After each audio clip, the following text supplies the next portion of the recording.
हरी भरी वादियों के बीच जहां हर तरफ सब्जा है सब्जा था, एक खूबसूरत मंजर था जो दिल को सुकून बख्शता था। उस खूबसूरत वादी के बीच एक छोटा सा शहर था जहां के गलियां और सड़कें बहुत पर सुकूनावर दिलकश थे। इस शहर में आयशा नामक एक प्यारी सैबची रहती थी। आयशा बेहतर हमदल थी और उसका दिल सोने का था। उसे दूसरों के मदद करना बहुत पसंद था।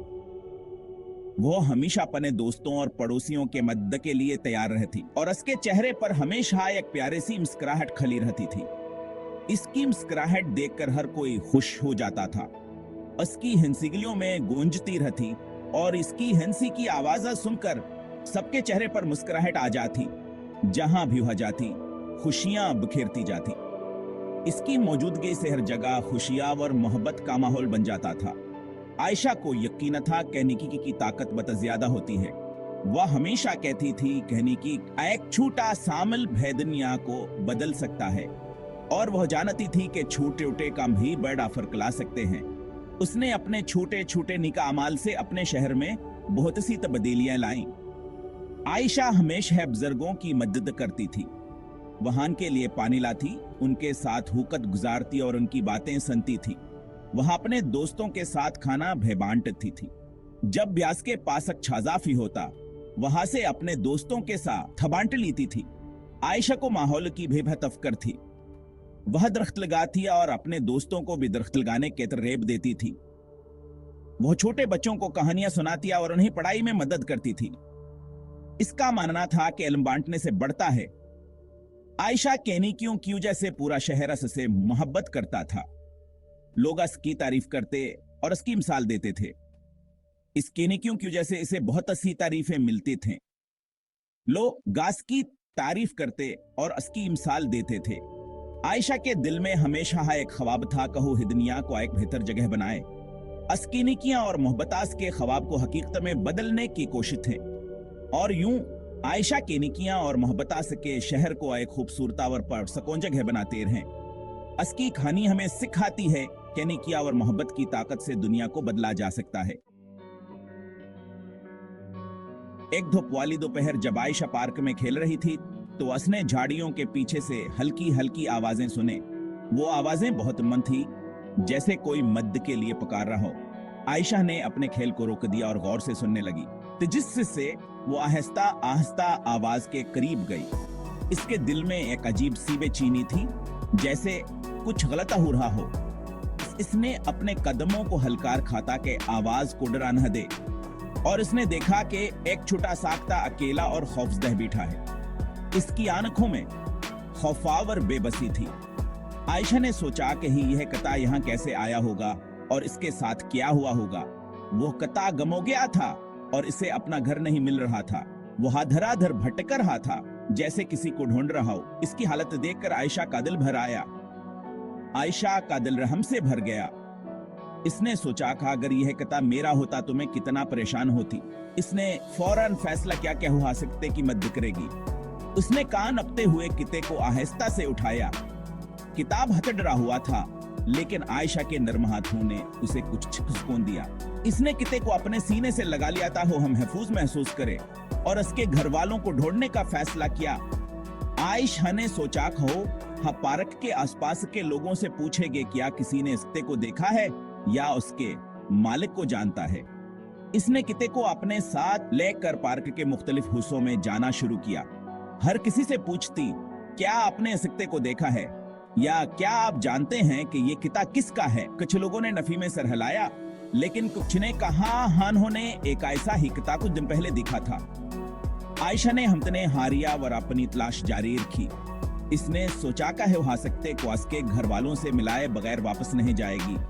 अस की मेहनतावर मोहब्बत ने आखिरकार रंग लाया और उसे एक बूढ़ी औरत मिली जिसने कहा कि यह किता उसके पुते का है जो कुछ दिन पहले गम हो गया था। आयशा ने किते को उसके असल मालिक तक पहुंचा दिया और आज के दिल में एक अजीब खुशी और सुकून था। उसने सीखा कि कभी कभी एक छोटा सा अमल भी किसी की जिंदगी बदल सकता है। आयशा घर घर गई और खोए हुए किते को महले के हर फर्द को दिखाया। वो हर दरवाजे पर दस्तक देती और जब कोई दरवाजा खुलता तो वो मुस्कुराते हुए पूछती क्या आपने इस कुत्ते को देखा है? इसने पूछा कि क्या कोयास छूटे से जानवर को पहचानता है और हर बार जब कोई कार में सर हिलाता तो वह क्या मेदे थोड़ी और कम हो जाते। असामीद पर कहुआ से उसके परेशान मालकान से मुला सके। वो जानती थी कहें नहीं कहें कोई आसक्ते को ढूंढ रहा होगा और वहां की मदद करना चाहती थी। लेकिन जैसे जैसे दिन गुजरता गया उसका दलदल बनने लगा। हर गुजरते दिन के साथ उसकी आमेदें मध्यम पड़ती गईं और वो खुद को बेबस महसूस करने लगी। ऐसा लग रहा था कि कोई भयासक्ते को नहीं पहचानता। वो सोचती कि शायद ही हकता कभी अपने घर वापस नहीं जा सकेगा। वो खुशी वाली मौसीकी जो आमतौर पर आयशा के दिल में बजती रहती थी मध्यम होने लगी और अस्कीजे हुए हुए किते कैफे करने ली। अस्की जिंदगी में एक खलासा महसूस होने लगा और अस्कीजे हुए हुए किते कैफे करने ले ली। वो हर वक्तासी के बारे में सोचती रहती और अस के जिंदगी की खुशियां कहीं खोसी गईं। आयशा कसर खड़की के पास बैठकर बाहर दिखते रहती। असामीद पर कहे शायद कोई असक्ते को ढूंढने आएगा। लेकिन हर गुजरते लम्हे के साथ असकी उम्मीदें कमजोर पड़ती गईं। इसने अपने दोस्तों से भेबात की और सबने मिलकर कोशिश की कि किसी तरह असक्ते के मालिक को ढूंढा जा सके, लेकिन कोई भेका मियां बना हो सका। आयशा ने महल में खुए हुए किते के पोस्टर भेल गाए, लेकिन को जवाब ना आया। वह रोजान पोस्टरों को देखती असामीद पर के शायद कोई फोन करेगा। इसके दोस्ता से तसल्ली दी थे, लेकिन आयशा का दिल नहीं मानता था। वह जानती थी कहा सकते के मालिक भी कहें नहीं कहें परेशान होंगे। आयशा रात को सोते वक्त भी यासी के बारे में सोचती।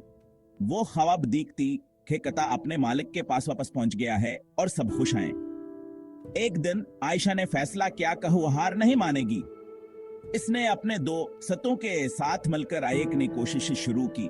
उन्होंने महल्ले के लोगों को इकट्ठा किया और सबने मिलकर अस्कते को ढूंढने की कोशिश की। हर कोई पनियापनी जगह पर जाकर पूछता और आयशा की उम्मीदें फिर से जागाठे। आखिरकार एक दिन आयशा को कामयाबी मिली। इसने कहते के मालिक को ढूंढ लिया और जब वो दोनों मिले तो आयशा की खुशी की कोई अनंतहा न रही। आयशा के जिंदगी में फिर से खुशी की मौसीकी बजने लगी और असन ऐसी खा कभी भया में दिन है छोड़नी चाहिए। जब आयशा मायूस होने वाली थी कहा चांका से के जहन में एक ख्याल आया।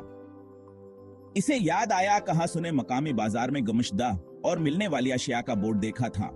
नए सरे से इज्म के साथ इसने जल्दी से किते के तस्वीर और अपनी राबता की मालूमात के साथ एक पोस्टर बनाया। वह बाजार की तरफ भागया और एहतियात से बोर्ड पर पोस्टर लगा दिया। असामीद पर कै कोई खुए किते को पहचान ले गा। अगली सुबह आयशा का फोन बजा था। यह एक मेहरबान खातून थे जिन्होंने बाजार में पोस्टर देखा था। वो किते को पहचान गई और आयशा को उसके मालिकान का पता बताया।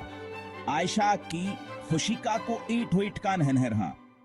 इसने फौरन नंबर पर कॉल किया और जल्द ही वह खुश खानदान के सामने थी। इनके चेहरे पर सुकून के आसार थे। जबान होने अपने प्यारे पालतू जानवर को गले लगाया। आयशा की नीकी की खबर जंगल की आग की तरह पूरे शहर में फैल गई। लोग इसकी शफकत और जरूरतमंद जानवर की मदद करने की ख्वाहिश से मुतासिर हुए। आयशा की कहानी एक याद दहानी बन गई कि नीकी के छोटे छोटे काम भी बहुत बड़ा फर्क ला सकते हैं। उसने दूसरों को इसके नक्श कदम पर चलने और जहां भी वो जाएं खुशी फैलाने की तरह। आयशा के तजर्बे ने इसे सिखाया कि नीकी एक खूबसूरत धन की तरह है। इसमें रूह को सुकून देने, टूटे हुए दिलों को जोड़ने और लोगों को एक साथ लाने की ताकत है। इसने महसूस किया कि वो जितनी ज्यादा नीकी बांटेगी इतनी ही ज्यादा बढ़ेगी। इसके अर्द गर्द खुशी और हमदर्दी का एक सिलसिला। इस दिन से आयशा ने जहां भी गई नीकी फैलाना जारी रखा। इसने मकामी जानवरों के मरकज में रजाकाराना तौर पर काम किया, अपने बुजुर्ग पड़ोसियों को उनकी ग्रोसरी में मदद की और हमेशा जरूरतमंद अफराद की मदद के लिए तैयार रही। आयशा कीनी की मुतादी हो गई जिसने दूसरों को हमदर्दियां बनाने और दुनिया को एक बेहतर जगह बनाने के तरगीब दी। एक ओत में एक नीक काम। और इस तरह बड़े दिल वाली छोटी बच्ची आयशा की कहानी नस्लों तक चलती रही।